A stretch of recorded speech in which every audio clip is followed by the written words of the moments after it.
August 21 is a day set aside by the United Nations to mark its fifth commemoration of the International Day of Remembrance of and a tribute to the victims of terrorism.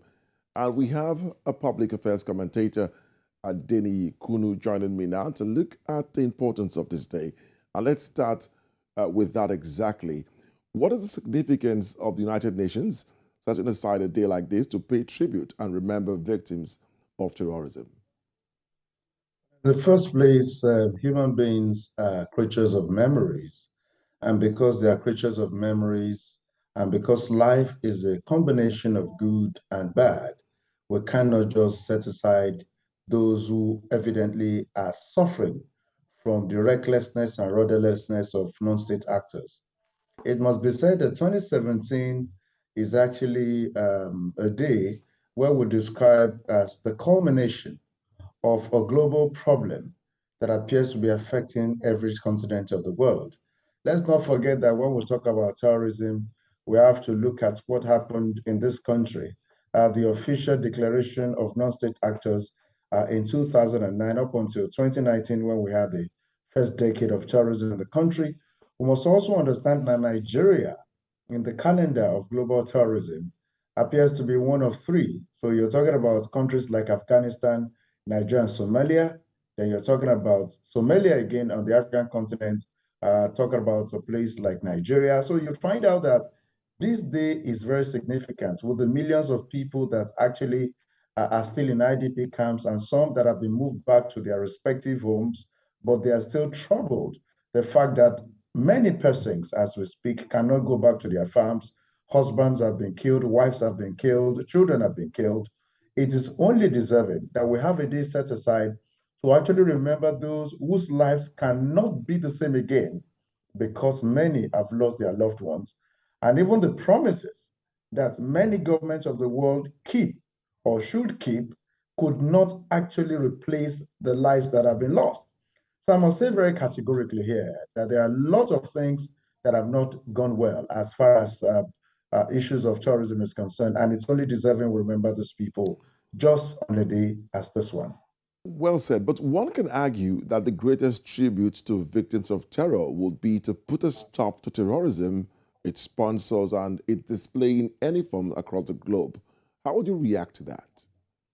Well, I must tell you that the imbalances of world politics and world economic activities and world sexual choices and world educational systems have actually made terrorism itself an ideology that will be very, very difficult for anybody to deal with in one fell swoop. It is painful to admit that terrorism has come to stay, but the world must understand that closely associated with global terrorism is religious inclination. And religions are ideologies that people find closely attached to the sentiments and emotions of their daily lives.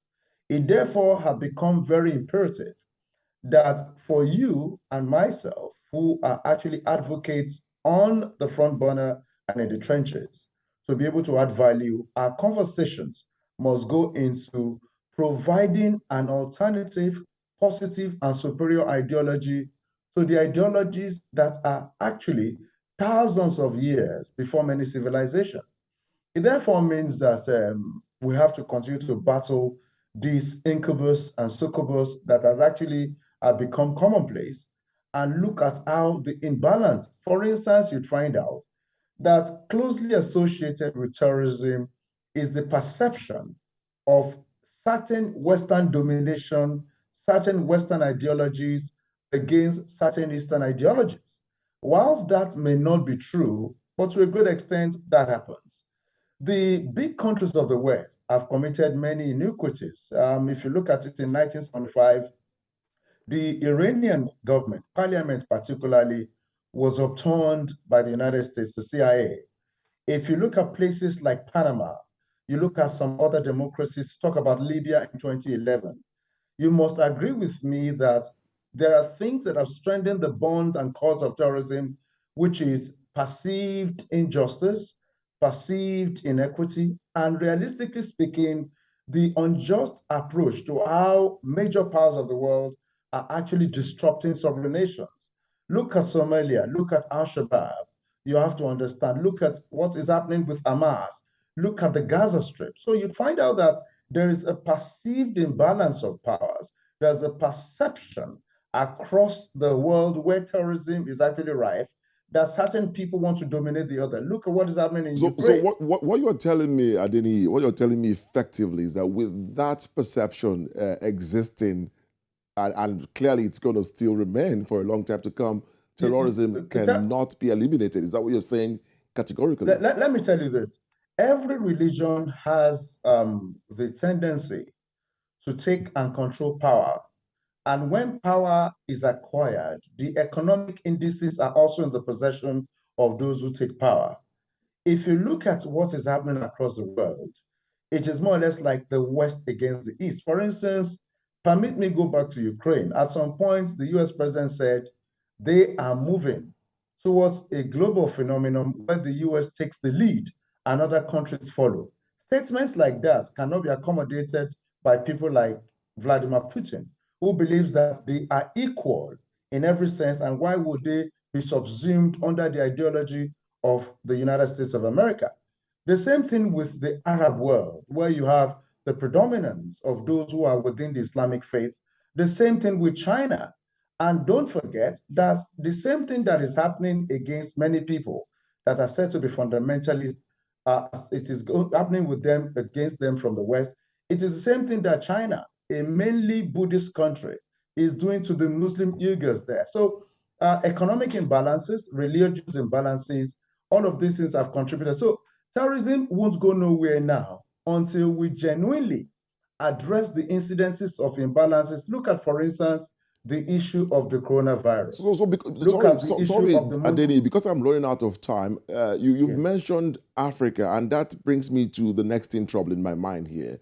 Yes. Africa seems to be the new frontier for global terrorism in recent years. We've seen Boko Haram, ISWAP, Al-Shabaab, the Islamist insurgents in the Sahel region, etc. What is fueling this? Because it's different from the East-West divide you've talked about earlier.